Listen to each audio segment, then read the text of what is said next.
So with a lot of the added eyes and excitement around the program, players now with the new rules of NIL are even more a face of the program, individual or team wise, but also individually they're you know forefront for themselves to make some money.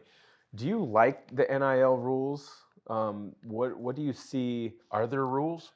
Are there that's a good point. I mean, what's your overall viewpoint of NIL? Because I don't disagree with it. I just think the NCAA screwed up by not putting things in place Yeah. to to compensate student athletes based on how much money was coming in beforehand. Yeah, and I don't think my opinion means anything on this subject, but as you know, I have them. Well, yeah, and that's what But no, people want to I know. think it's great they're making money. I think it's awesome that they're making money. There are no rules.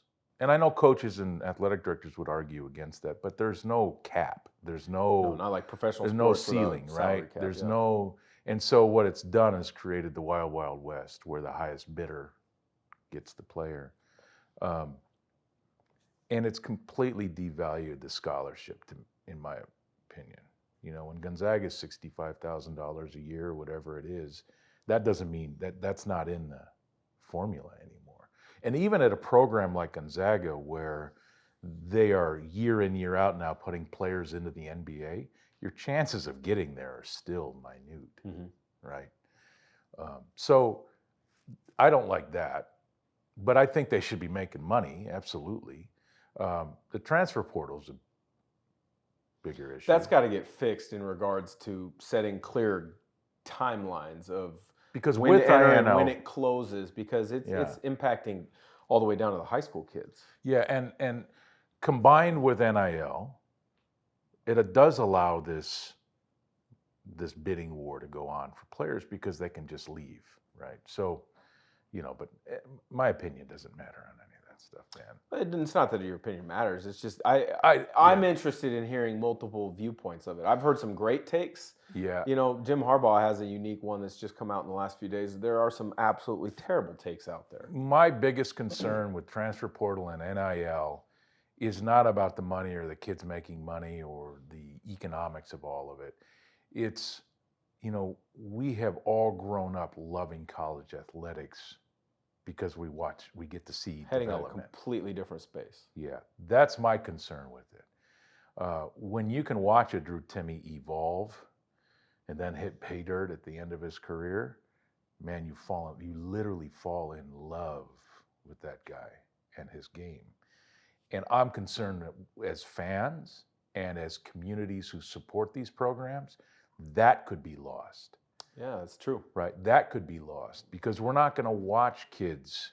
And maybe Gonzaga will be a little different. Maybe they'll be the outlier. Time will tell with all of that. But for the most case, you're not falling in love with a guy or gal because they've been loyal, and we have watched them change and evolve throughout their careers. Because if the times think about Kelly Olynyk, right? His issues at Gonzaga have been well documented.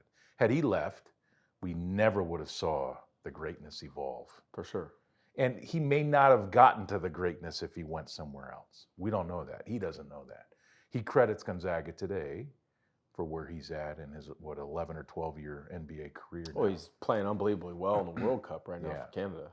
So those are the sorts of things that I think emotionally draw me to these games and these programs and have become a fan for life.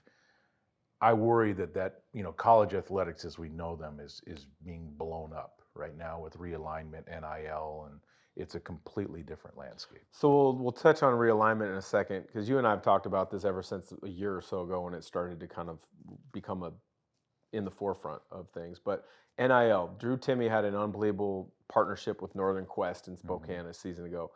What would your NIL go-to be if you were a student athlete in Spokane? Who would I have to pay? No. Who would you want to deal with? Oh, who would I pay my money to? No. If they were paying me, they that's were what I paying mean. you, Like yes. I would have to pay someone else. Yes. Okay, I'd have to cut a check, frankly. Let's be honest about that. I'd have to cut a check, Dan. No, that's not happening. No? No. Like if you could pick No. I don't value myself in that way. That's why I'm saying put Yeah. yourself in those shoes as a No. student athlete. Would it be a car dealership? Would it be a restaurant? A fly fishing shop in town? What would it be? Um, I don't know because I honestly believe at 20 years old, the worst thing that could have ever happened to me is have a pocket full of money.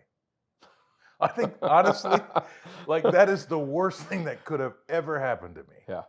So I don't even allow myself to go there. I mean, tip of the cap to Drew Timmy if he's been able to save that money because all I know is, back in my day in college, like the beer was everywhere. Right? So Yeah.